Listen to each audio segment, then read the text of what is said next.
ભારતીય બનાવટનો ઇંગ્લિશ દારૂનો જથ્થો શોધી કાઢતી હરણી પોલીસ ટીમ પ્રોહિબિશન તથા જુગારની પ્રવૃત્તિ કરતા ઈસમોને પકડી પાડી કાયદેસરની કાર્યવાહી કરવા સૂચના કરેલ હતી, જે આધારે પોલીસ ઇન્સ્પેક્ટર એસ.વી. વસાવાના માર્ગદર્શન હેઠળ તારીખ 19/6/2026ના રોજ હરણી પોલીસ સ્ટેશન વિસ્તારમાં પેટ્રોલિંગ કરતા હતા.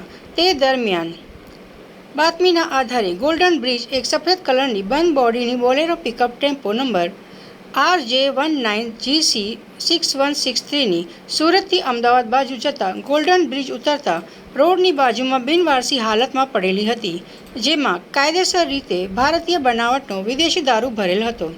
ભારતીય બનાવટનો વિદેશી બિયર ટીન 500 મિલીલીટરની નંગ 1104 કિંમત ₹2,42,880ની તથા બંધ બોડીની બોલેરો પિકઅપ કિંમત ₹2,00,000ની સાથે કુલ મળીને ₹4,42,880નો મુદ્દામાલ સાથે મળી આવેલ હોય, જેથી તેઓની વિરુદ્ધ કાયદેસરની કાર્યવાહી હાથ ધરી છે.